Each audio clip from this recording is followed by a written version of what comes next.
Magandang umaga! Kumusta po? Narito po ulit ang update natin para sa lagay ng ating panahon. Ngayong umaga po ng June 9, 2024 na kung saan sa ngayon ay malakas pa rin po ang bugso ng hanging habagat o yung southwest monsoon, yung hangin na nanggagaling dyan sa baba na umiihip po dito sa malaking bahagi ng ating bansa na siya pong patuloy na nagdudulot ng mga kalat-kalat na mga pag-ulan sa iba't ibang bahagi, lalo na po yan sa dakong hapon, gabi at madaling araw. At ito naman po yung pinapakita ng forecast model natin pong ginagamit hanggang po sa susunod na 2 linggo. At sa lagay ng ating panahon, ngayong madaling araw ay maayos ang panahon. Sa malaking bahagi pa rin ng ating bansa pero may tsansa ng mga isolated rains.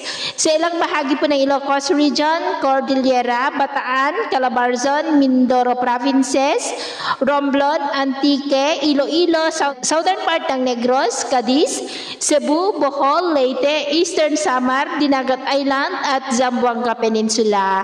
At mamaya po ay sisikat ang araw sa malaking bahagi ng ating bansa pero may tsansa pa rin ng maulap na kalangitan with isolated rain sa ilang bahagi ng Zambales, Bataan, Quezon, Masbate, ilang bahagi ng Mindoro, Palawan, Aklan, Iloilo, Capiz, Bacolod, ilang bahagi ng Negros, Cebu, Bohol, Leyte, Eastern Samar at Zamboanga.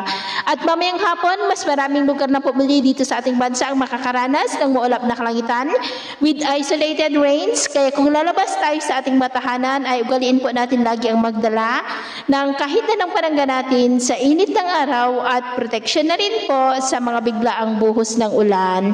At sa atin naman pong mga baybayin, wala naman po tayong nakataas na namang gale warning signals.